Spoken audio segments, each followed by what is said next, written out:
November 28th of 1873, Duval County, Texas, a place called Rancho La Chuza. 7 men went to work that morning, tending sheep, doing their jobs, and by nightfall, they were dead, hanging from trees in a creek bed, within 20 yards of each other. Some with their hands behind their backs, some with them tied in front. Nobody was arrested. Nobody was charged. Nobody was punished. And the crime was so buried that it took the government of Mexico to force the United States to write it down. I'm Ashley. This is the Curveball. And these men deserve to be remembered by name. Before I tell you what happened, I need you to understand what this was really about. Because it was not about sheep. It was never about sheep. In the 1870s, Duval County, Texas was one of the most violent places in the United States. The death rate rivaled Tombstone, Arizona. And most of those deaths were not gunfights between outlaws. Most of those deaths were murders, targeting one specific group of people. The families that had been on this land long before Texas was Texas. Anglo ranchers had moved in. They wanted the land, and they had the method. You do not always go after the landowner directly. You go after the people who work for him. You terrorize his workers. You destroy his operation. And then you wait for him to have no choice but to sell. Historians believe that is exactly what someone intended at Rancho La Chuza. But I need you to hold that thought, because the records tell a different ending than the one that those men were counting on. Their employer was a man named Don Toribio Lozano. He was from Agua Fria, Nuevo León, Mexico. He owned and operated a sheep ranching operation on Texas soil at a place called Rancho La Chuza in Duval County. Working his land on the 28th of November, 1873, were 7 men, his shepherds. I'm going to say their names because for 150 years, almost no one has. Filomeno Rios, Epifanio Rios, they were brothers. Vicente Garcia, Jorge Rodriguez, Jose Maria, Leonardo Garza, B.S. Mata, 7 men working on Texas soil. On a November day in 1873, by nightfall, none of them was breathing. It was a man named Miguel Martinez who first found the bodies. He was sent to the Chuza on the 29th of November to find out if the rumors were true. He arrived at midnight and he went to where the bodies were, in a creek bed, about 1 mile from the sheep pen.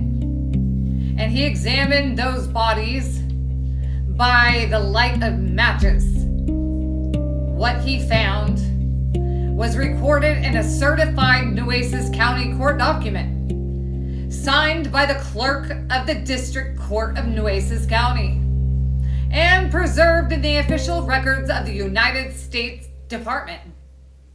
The brothers, Filomeno and Epifanio Rios, they were hanging from the same limb. 1 limb, 2 brothers. Jorge Rodriguez on another limb of that same tree. B.S. Mata on a tree 6 feet away. Leonardo Garza was 20 yards from the brothers. Vicente Garcia 4 yards from Leonardo. And Jose Maria strung between them all. And all 7 within 20 yards of each other. some with their hands tied behind their backs, and some with their hands tied in front. No bullet wounds, no stab wounds, no other visible injuries. They were not shot first. They were not stabbed first. They were hanged alive, one by one, in a creek bed at night in South Texas, and whoever did it, they took their time. Don Toribio Lozano was in Mexico when it happened. He received a telegram at Corpus Christi that read, "A great disaster to your men and flocks. 7 shepherds killed. The rest not found. Animals all lost." It did not say who killed them because nobody would say who killed them. Lozano immediately left behind everything and he rushed to the scene with armed escorts. He needed the armed escorts because after the murders, the magistrate at San Diego, the nearest town, packed up and left. The local judge, the man responsible for the law and order, abandoned his post. He fled the conflict. He left the bodies hanging in that creek bed for 7 days before a coroner's jury was finally convened on December 5th. 7 days. In November, in South Texas heat, before anyone in an official capacity even looked at those bodies. The coroner's jury looked at seven decomposing bodies hanging from trees in a creek and delivered their official verdict. Found hung to trees by parties unknown. Parties unknown. That was it. The suspects were unknown. Historical accounts describe them as armed bands of American stock raisers from the communities of Dogtown and Stonebridge. Men who wanted Don Toribio Lozano's land. Men who sent a message written in the bodies of 7 innocent men hanging from trees. And the official response of Duval County, Texas, was to call them unknown and to close the file. Nobody was arrested. Nobody was charged. Nobody was punished. Not a single person. Not a one. Here's where it gets interesting. The only reason that we know these 7 men's names, it's because the government of Mexico, they refused to let it go. These were Mexican citizens murdered on American soil. And the United States had done nothing. So Mexico launched a formal diplomatic investigation.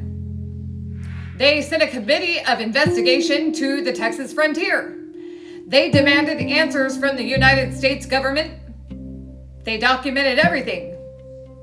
The names of the victims, the location of the bodies, the condition of the rancho, the conduct of the magistrate who fled, the timeline of the coroner's inquest, all of it. And that documentation ended up in the official foreign policy records of the United States Department, where it sat for 150 years until I found it. Now, I am not here to take sides. I am not here to make a political statement. I found a buried file. I read it. And I'm telling you what it says.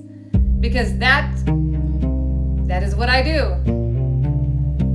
Remember what I told you about the theory that someone was trying to terrorize Don Toribio Lozano into selling his land?